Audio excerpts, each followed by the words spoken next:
মানিকগঞ্জের সিংগাইর উপজেলার বলধারা ইউনিয়ন এখন যেন ইটভাটার ধোঁয়ায় ঢাকা এক বিপন্ন জনপদ। মাত্র ৩০ বর্গ কিলোমিটার আয়তনের এই ইউনিয়নে গড়ে উঠেছে ৩৬টি ইটভাটা, যার মধ্যে ২৬টি বর্তমানে চালু রয়েছে। উর্বর কৃষি জমির মাটি কেটে ভাটায় নেওয়া হচ্ছে, আর আকাশ ভরে উঠছে কালো ধোঁয়ায়। এর সরাসরি প্রভাব পড়ছে কৃষি, স্বাস্থ্য ও অবকাঠামোর উপর। ধীরে ধীরে হারিয়ে যেতে বসেছে একটি পুরো ইউনিয়নের স্বাভাবিক জীবন। স্থানীয়দের অভিযোগ, ইটভাটার ধোঁয়ায় শিশু ও বৃদ্ধরা শ্বাসকষ্ট, চোখে জ্বালাপোড়া ও চর্মরোগে ভুগছেন। ফসলের ফলন কমে গেছে আশঙ্কাজনকভাবে। যেখানে একসময় প্রতি জমিতে ৫ মণ ধান পাওয়া যেত, এখন সেখানে মিলছে ২ থেকে ৩ মণ। ভারী ট্রলি চলাচলে গ্রামীণ রাস্তাঘাট ভেঙে পড়েছে, ফলে কৃষি পণ্য বাজারে নেওয়াও কঠিন হয়ে পড়েছে। ক্ষতির মধ্যে মনে করেন আমাকে রাস্তাঘাট নষ্ট হয়ে যেতেছে, আমাকে চলা অসুবিধা হইতেছে, ঘর বাড়িতে থাকা পারতেছি না। এরা মনে করেন যে পুরো ইউনিয়নটারই শেষ করলো, কারণ এই মাটি কিনা মনে করেন যে রাস্তাঘাটের বাড়ি ঘরের কিছুই নাই, কেমন সব গর্বাত করে হয়ে গেল। নিবার দিব না দেখে অনেক যন্ত্রপাতি নিয়ে এসে প্যারা টেরা দিছিল না দিবার লিগে, এরা ভাঙ্গিয়া চুরে নিয়ে গেছিল, চুটের মেরা নিয়ে গেছিল। আমরা গরিব মানুষ, আমরা প্রতিবাদ কি করে করুন? টিন রুন সব নষ্ট, গাছের ফল টল সব হাফ আসতেছে। বর্তমানে ফলার লোকে মাটি কাটে ডাঙ্গা কাটে, আমাদের রাস্তাঘাটে খুব সমস্যা।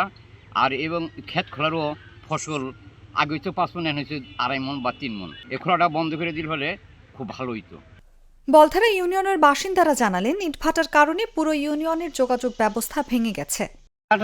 ক্ষতি করতেছে আমাদের রাস্তাঘাট, ওই যে টলি গাড়িতে রাস্তাঘাট ফয়লা ভাঙি চুরে বিনাশ করে, আমাকে যাতায়াত অনেক অসুবিধা হইতেছে। মানুষের ক্ষেতগুলা কাইটে বাড়ির পাশ দেয়, যে গাড়ি নেয়, গাড়িতে খুবই অসুবিধা। যে ধুলাবালি ময়লা হয়ে যায়, ঝুম দূরা যায়, বাতিল হয়ে যেতেছে। ফলন তো নাই, চকের শস্যর দিকে ফলন তো নাই। খুবই রাস্তাঘাট খুব ভালো ছিল আগে, এখন এই ইট ভাটাও নিয়ে এই যে টুলি গাড়ি চালাইয়া আমাকে রাস্তাঘাট কিছুই ঠিকতেছে না, আমার কথাবার্তা তারা মানে। তো আমরা গরিব মানুষ, একজনে কইলে আর একজনের না। তবে ইটভাটার মালিকদের দাবি ভিন্ন। ইটভাটা মালিক সমিতির সভাপতি ইলিয়াস হোসেন বলেন, আধুনিক জিগজ্যাগ চিমনি ব্যবহারের ফলে ধোঁয়া ফিল্টার হয়ে বের হয়, এতে ফসলের ক্ষতি হওয়ার কথা নয়। এদিকে কৃষি বিভাগ বলছে, ইটভাটার ধোঁয়ার কারণে বলধারায় ফসলের উৎপাদন গড়ে ২৫% পর্যন্ত কমেছে। পরিবেশ অধিদপ্তরও স্বীকার করেছে, ইটভাটা যত বেশি, পরিবেশ ও জনস্বাস্থ্যের ঝুঁকি তত বাড়ে। প্রশ্ন উঠছে, অবাধ ইটভাটার দাপটে বলধারা কি তবে বসবাসের অযোগ্য জনপদে পরিণত হচ্ছে? নিউজ ডেস্ক, জাগো নিউজ।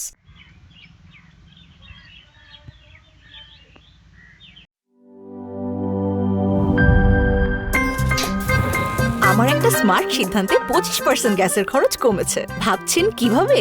সাধারণ গ্যাস স্টোভ বদলে আমি এনেছি আরএফএল গ্যাস স্টোভ। এর সাইন্টিফিক নজল ও ব্রাস বার্নার ক্যাপ সমানভাবে তাপ ছড়িয়ে রান্না করে দ্রুত, তাই গ্যাসও বাঁচায় 25%, টাকাও বাঁচে 25%। আরএফএল গ্যাস স্টোভ নিরাপদ ও গ্যাস সাশ্রয়ী।